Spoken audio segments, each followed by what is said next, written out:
Hello everyone, and thank you TEDx Micah for having me here. The subject of today's talk is mind the gap. And the first thought that comes to mind is the metro train and its constant advice to mind the gap that we don't really dwell on once we are off the train. But mind the gap can and does have a more profound meaning. Today I'm telling you about the gaps that I grappled with and how I tried to fill them in my own way. This is my story, and before I begin it, I have a question for you. What is your story? When you grow up and talk to your grandchildren, what's the story that you want to tell? Will your story be more exciting than your CV? Or will you say you woke up, went to work, completed projects, met deadlines and targets, got promoted every other year, basically went through the motions of life, did not drop too many balls, but did not disrupt very much either? Think of the story you want to tell a few decades from now and then start writing it today. Because our world today is essentially a grand storytelling competition. We're all striving to present our own national, cultural and personal stories in the most persuasive manner. I remember reading somewhere that in the olden times we said, if you want to poison a people, you must poison their wells. But in this day and age, as novelist Ben Okri said, if you want to poison a people, poison their stories. Because stories sway people. They change the course of policies, politics, and indeed the world. I'll give you an example. During the Second World War, America had a list of Japanese cities it wanted to bomb with the atom bomb. The city of Kyoto was on that list, but it was removed by the Secretary of War, American Secretary of War, Henry Stimson. Instead, they put Nagasaki. Why do you think he removed Kyoto? Because he'd gone there for his honeymoon, he'd seen Kyoto's beauty and culture, and he did not want to see it destroyed. You could say Kyoto's story saved it. And that's why it's very important to be in control of your story, to actively shape it. And this is the first gap that I encountered in my career as a journalist. We are a country of 1.4 billion people. We have hundreds of channels, a very aware and politically engaged audience. But we did not have a single news channel or newspaper that told our story to the world. The New York Times writes something about India and it immediately becomes a Twitter trend. You may trash it, but you're still consuming it and reacting to it. The Economist weighs in on an Indian election and it becomes part of the political debate. We are letting the foreign press shape our self-image. Which Indian newspaper triggers a similar response in the West? If there is disturbance in Kashmir, the world learns about it from the BBC or Al Jazeera. They use their own lens, their own editorial biases, and for the moment that's besides the point. The argument I'm making is very simple. Why can't India, the land of epics like the Mahabharata and Ramayana, tell its own story in its own words? This gap was filled by WION, India's first international news channel of which I'm a part. Gap number 2. You have a story, but why should anyone listen to it? There are multiple channels with heavyweight anchors all discussing the same story with the same guests, the same graphics, the same visuals, and the same decibel levels. We like that song, I'm just a copy of a copy of a copy.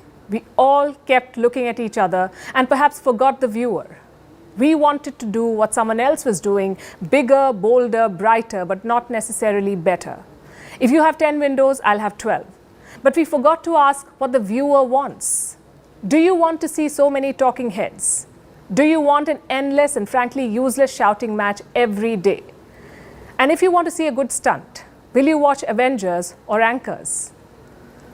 In this clutter, how do you become different? What sets you apart is the way you tell the story. And that brings me to the concept of the Katha and the Kathakar.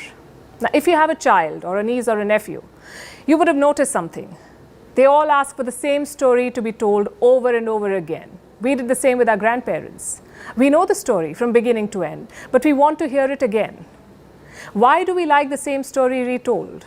Because what is pulling us is not the katha or the story, but the kathakar or the storyteller, the manner in which that story is told. That's what holds the magic. How do we create this magic in news? Well, I was introduced to the life-changing concept called orbit shift. It's a very simple concept. You all know what a gravitational pull is. It's, in the simplest of terms, it keeps you grounded, but it also prevents you from flying. As professionals and individuals, we are saddled with many levels of gravity. Number 1 is personal gravity. This is what I can do, this is what I cannot do. There is self-doubt, and there are limitations that your mind sets for you. Number 2 is company gravity. This cannot be done in our organization because you will not get cross-functional support, or because yahan aisa hi kaam hota hai. We've all heard this and accepted it. Number 3 is industry gravity. How can you do a 9 p.m. show without guests? It doesn't happen anywhere. How can you not take a break in the middle of the show? This is the industry practice, and soon it becomes industry gravity, and we do not challenge it. Number 4 is the social or cultural gravity, prejudice, preconceptions. In India, we flaunt the jugaad. We do not want a long-term plan because we believe in figuring something out at the last moment with jugaad. Now think of the number of times when you've had to struggle with this cumulative gravity. It is the biggest hurdle in the path of innovation. It kills ideas. And you rationalize all of it in the name of practicality. But sometimes you have to be impractical. You have to throw yourself at the deep end and burn the bridge to safety to come up with something that is really transformative. And that is what is called an orbit shift. And that's what we did with Gravitas, or we hope we did. We created a prime-time news and views show minus multiple guests. We went back to the drawing board to focus on tight scripts, on relevant subjects, research, analysis, fact checks, basic things really, which should ideally be SOP for all news. But they were not. Gap number 3, or should I say challenge. Who watches TV news anymore? There is an explosion of content around you. Television is already the second screen. The mobile phone has taken the top spot. So my news story is competing with a WhatsApp forward, an Instagram reel, a YouTube spoof, and what have you. One editor famously said, my competition is not other news shows. My competition at 9 o'clock is Big Boss or Kapil Sharma. Another one asked for fizz and said that do not do water journalism, colorless, flavorless, odorless. This is the age of Coke. Find your flavor. Well, what should that flavor be? Inform without making a fuss. Give your viewer value for time. That's the flavor we decided on. Use the old playbook of Aristotle to make your story compelling. He gave us 5 elements of a good story some 2,000 years ago. And these are the 5 elements. Ethos, authority and character, which comes with credibility and commitment to the issues that you raise in your broadcast. Do people trust you? Do they see you as an authority on a subject? If they do, they will listen to you. Number 2, logos, that is reason, which involves making a logical appeal, using data and facts to make a rational argument. Because you cannot make an assertion with no basis in fact or logic. Number 3 is pathos, emotion, and this is different from drama. It's a genuine connect with the audience through honest and effective communication. Number 4 is metaphor, which helps the viewer process complex issues. When you give them relatable parallels, it makes news more memorable.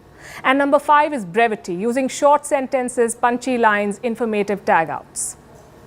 And finally, the gap that is common to all human stories, the gap that I continue to try to fill, the question of purpose. What is the purpose of what you're doing? What do you really want to do? And to what end? It's like the dreaded interview question. Where do you see yourself 5 years from now? Where do you see yourself at the end of this journey you've embarked on? Honestly, I've not been able to answer this question, so I gave myself another one.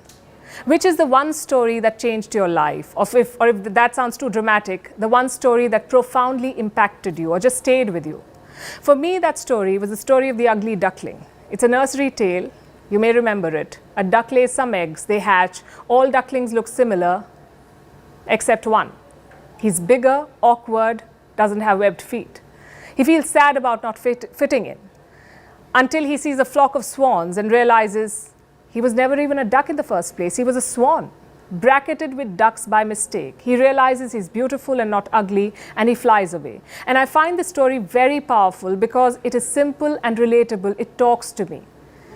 I think at some point in our lives, we've all been the ugly duckling, under immense pressure to fit in and beating ourselves up for not being able to. I'm sure all of you have such stories. You read them or saw them, and then the penny dropped. Oh, this is what this is about. And these stories shaped us. Where do you find them? In books, in movies, in TV shows, cartoons, basically mass media. And if mass media has such a profound impact on minds, my purpose, I believed, as a cog in the wheel of mass media, should be to find and tell such stories that inspire, that motivate, or at the very least, that trigger ideas and conversations. So that, I would say, became my purpose, to shape ideas, to make sense of the news, to empower you to form your own opinion, because you're intelligent enough to choose. I'm going to wrap with that. All the very best. Thank you.